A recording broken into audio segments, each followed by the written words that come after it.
Hello दोस्तों, आज हम रिव्यू करने वाले हैं Realme Narzo 30 जो आज ही इसकी लॉन्चिंग हुई है। और मैं आपको इसके बारे में आज सब कुछ डिटेल में बताने वाला हूं। तो फाइनली आज ये फ़ोन लॉन्च हो चुका है और इसकी फ़र्स्ट सेल जो कि 29 जून है वो भी अनाउंस हो चुकी है।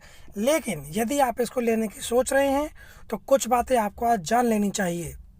तो चलिए हम शुरू करते हैं। तो फाइनली इसके अंदर छोटी छोटी चीज़ें तो बहुत सारी दी गई हैं, लेकिन इसी सेगमेंट के अंदर बहुत सारी चीज़ें ऐसी हैं जो आपको कंफ्यूज कर देंगी। जैसे कि इसका Helio G95 गेमिंग प्रोसेसर। हालांकि Realme को अब ये सोच लेना चाहिए कि वो बहुत टाइम से इसी सेगमेंट में सारे फ़ोनों के अंदर Helio का G95 ही डाल रहा है, तो क्यों ना इसमें कुछ अलग डालना चाहिए। लेकिन Realme मेरे को लगता है कि ज़्यादातर एडवर्टाइजमेंट में बिलीव करता है, ना कि गेम में और ना कि और लोगों को जो गेम खेलने होते हैं उनमें। लेकिन नहीं, Realme को सिर्फ एक ही प्रोसेसर आता है और वो है G95 और बस वही डालता रहता है हमेशा। इसकी मोस्टली चीज़ें मुझे दूसरे फ़ोनों के मुकाबले और Realme के जो और डिवाइसेस हैं वो बिल्कुल सेम लगी। जैसे कि ये 30 वॉट का डार्ट चार्जर। अब मुझे ये समझ में नहीं आता कि Realme इतने टाइम तक सारे फ़ोनों में ही 30 वॉट का डार्ट चार्जर दे रहा है। हालांकि ये चार्जर बहुत फास्ट है, मैं बिल्कुल डाउट नहीं है, क्योंकि मैंने इसका Realme 7 यूज़ कर चुका है और उसमें भी 30 वाट का ही डार्ट चार्जर आता था। लेकिन मुझे ऐसा लगता है कि अब Realme को एक अपग्रेड की ज़रूरत है।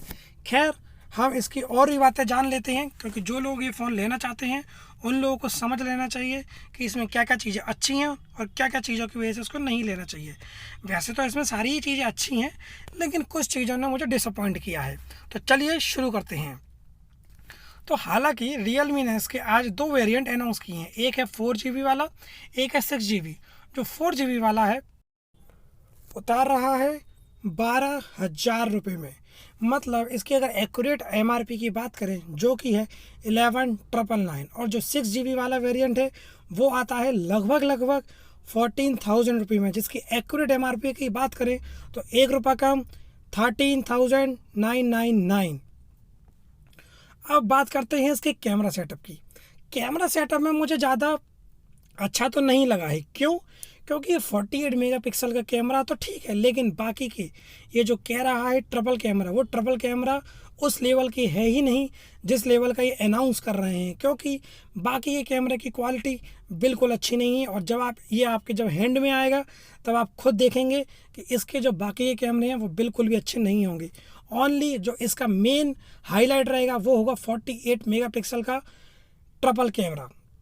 लेकिन क्योंकि मैं पिछले 2 साल से देख रहा हूँ और मेरे पास में नोट 7 है जो कि रेडमी में 48 मेगापिक्सल का डबल कैमरा है।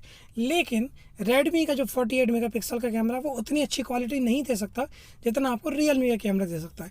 ऑल दो Realme ओप्पो की ही सब्सिडरी कंपनी है, तो इसका कैमरा सेटअप दूसरे फ़ोन के मुकाबले अच्छे माने जाते हैं। लेकिन मैं ये सोच रहा हूँ कि यही 48 मेगापिक्सल के कैमरे पिछले 2 साल से सभी फ़ोनों में दिखाई दे रहे हैं, तो फिर अभी भी जो दौर चल रहा है जो 64 मेगापिक्सल का क्यों नहीं डाला गया इसमें। चलिए अब आगे शुरू करते हैं। 90 हर्ट्ज़ का डिस्प्ले है, तो यदि आप इसको गेम खेलने के लिए लेना चाहते हैं तो नो डाउट ये आपको बहुत बेहतरीन परफॉर्मेंस देने वाला है, क्योंकि इसका जो G90 प्रोसेसर है वो भी एक गेमिंग प्रोसेसर ही है। और अब बात करें अगर इसके एंतुतु स्कोर के, तो मैं आपको बता दूं इसके जो एंतुतु स्कोर है वो 3.5 लाख से भी ऊपर है।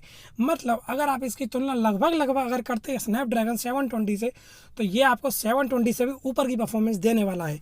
तो यदि आप अगर PUBG खेलने वाले हैं या फिर आप BGMI वाले हैं, तो मैं आपको बता दूँ इसकी जो परफॉर्मेंस होने वाली है, अगर आप इसको स्मूथ या मीडियम पे खेलने वाले हैं तो ये फ्रेम रेट देगा आपको अल्ट्रा की, एक्सट्रीम की नहीं देगा। लेकिन जो Helio का G90T प्रोसेसर था वो एक्सट्रीम पर देता था, तो जो कि क्योंकि वो फ़ोन बहुत ज़्यादा हीट हो जाता था, इसलिए Realme वालों ने और Redmi वालों ने उसको कम करके G95 में सिर्फ अल्ट्रा तक की ही दी है। अब बात करते हैं इसकी बैटरी परफॉर्मेंस। अब ऑफकोर्स अगर आप गेम खेलोगे तो बैटरी तो चाहिए ही, तो इसकी फाइनली बैटरी जो है वो है 5000 mAh बैटरी, और मेरे हिसाब से ये लगभग आपको 2 दिन का बढ़िया बैकअप दे देगी, तो इसमें आपको कोई दिक्कत नहीं होने वाली है। और ये जो फ़ोन जो ऑपरेट होता है यूआई पे, वो होता है रियलमी की 2.0 यूआई पे, जो कि एक अपग्रेड वर्जन है पुराने यूआई का। ये एंड्रॉयड 11 पर काम करता है और इसमें जब आप वीडियो बनाओगे तो इसमें UIS वीडियो स्टेबलाइजेशन दिया गया है। और बात करें इसके कलर वेरिएंट्स के, तो मैं आपको बता दूं ये 2 कलर में आने वाला है। पहला कलर है रेसिंग ब्लू, दूसरा है रेसिंग सिल्वर। दोनों ही वेरिएंट बहुत अच्छा है और पीछे इसके एक अलग सी वी शेप की ब्रांडिंग दी गई है, जो कि आप इसमें देख सकते हैं अच्छी तरीके से। ये इनका कहने का मतलब है रियलमी वालों का कि यदि ऐसी अगर हम स्ट्रिप देते हैं जिसमें ऐसी रेसिंग जैसा या वी शेप में जो इन्होंने ब्रांडिंग दी है, उससे लगेगा कि ये फ़ोन गेमिंग है, लेकिन ऐसा नहीं होता। अगर आपने प्रोसेसर अच्छा दिया है तो उससे गेम चलता है, वी शेप से नहीं। फिंगरप्रिंट की बात करें तो इसमें साइड माउंटेन फिंगरप्रिंट है, जो कि मेरे ख्याल से सही है, क्योंकि मेन फिंगरप्रिंट साइड माउंटेन अच्छा होता है। और जो उसका सिम स्लॉट मान है वो है डेडिकेटेड, मतलब आप 2 सिम एक मेमोरी कार्ड साथ में डाल सकते हैं। इसके अंदर नैनो सिम डलती है, जो कि बाकी सारे फ़ोनों में यही डल रही है, तो मुझे नहीं लगता इसमें कोई दिक्कत है। अब बात करते हैं कि हम इस फ़ोन को कब ले सकते हैं और इसकी सेल कब आने वाली है। तो ये रियलमी पहले ही अनाउंस कर चुका है कि जो इनकी फ़र्स्ट सेल आने वाली है वो आएगी 29 जून और दोपहर में 12 बजे। और मैं आपको एक बात क्लियर बता दूं, इनकी जो फ्लैश सेल आने वाली है वो इतनी जल्दी उड़ने वाली है कि आप सोच नहीं सकते। तो यदि आप अगर इसकी फ्लैश सेल लेने बैठे हो तो मैं आपको बता दूं, आप एड्रेस सब कुछ आईडी वाईडी बना कर ही बैठिएगा। क्यों? क्योंकि ये सेल 12 बजे आती है, तो यूँ समझ लीजिए 12:05 तक ये खेल ख़त्म हो जाएगी।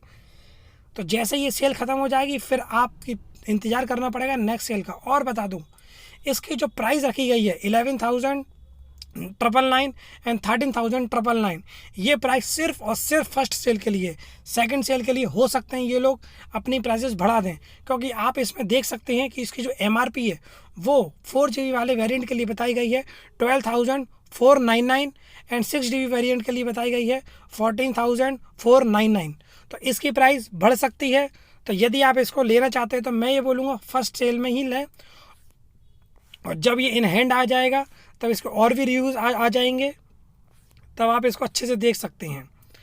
इसका जो वी शेप डिज़ाइन है इन्होंने इसको अच्छा बनाने के लिए दिया है, लेकिन मैं ये सोचता हूँ कि इन्होंने अगर वी शेप डिज़ाइन दिया ही है तो सिर्फ कैमरे के नीचे ही क्यों, पूरे फ़ोन पर भी तो दे सकते थे। लेकिन नहीं, रियलमी कुछ अलग ही सोचता है। इसका UI तो आप बिल्कुल आंखें बंद करके ले सकते हैं, क्योंकि ये आपको डिसअपॉइंट नहीं करने वाला है। और इसके जो अपग्रेड्स हैं वो भी आपको आने वाले 2 से 3 साल तक मिलते रहेंगे कंटिन्यू। तो ये था आज का रिव्यू। हमारे चैनल देसी रिव्यू को लाइक करें, सब्सक्राइब करें and hit the bell icon. आने वाले समय में आपको रेगुलरली इसी चैनल पर वीडियो मिलती रहेंगी। देखने के लिए धन्यवाद।